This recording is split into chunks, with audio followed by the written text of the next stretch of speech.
The Litany of Saints is an ancient Christian prayer in which we, the Pilgrim Church, calls upon the triumphant church for help for ourselves and the church suffering. If we note from the documents of the Vatican Council II, specifically Lumen Gentium, we are told that it is important that we suppliantly invoke the saints and have recourse to their prayers, their power and help in obtaining benefits from God through His Son Jesus Christ, who is our Redeemer and Savior. During different masses, specifically the baptism and in this case the ordination, we too invoke the same prayers of the triumphant church in offering these men to God. Incense is an expression of reverence and prayer. If we look at Psalm 141, the church in fact quotes this saying, "Let my prayers rise like incense before you, O Lord." Whenever we are going to use incense throughout the Mass, and whenever we use the incense at this particular moment, let us remember that we too are the aroma of Christ. Not only the men who are being offered as the aroma of Christ, but each and every person participating in that Mass is too an aroma to the ministry that they themselves do in daily life, to reach out to people, to connect with people, and to transform their lives as well.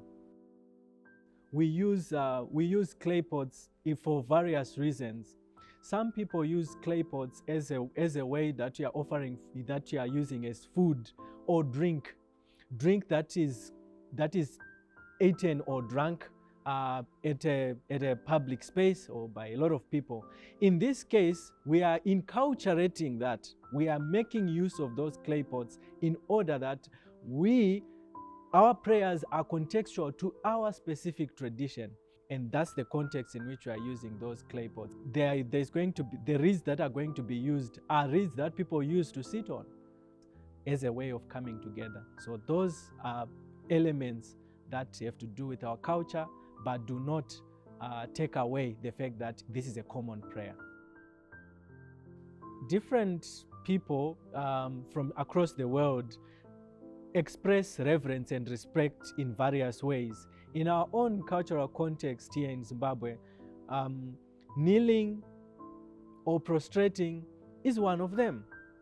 In this case, prostrating then refers to the total surrender to the ministry that the men are undertaking, and also self-offering to God. All nations are boiled down to basically one thing: self-offering. And in a Jesuit sense, we know that St. Ignatius of Loyola gave us a very significant prayer where of offering and surrender. Take, Lord, and receive.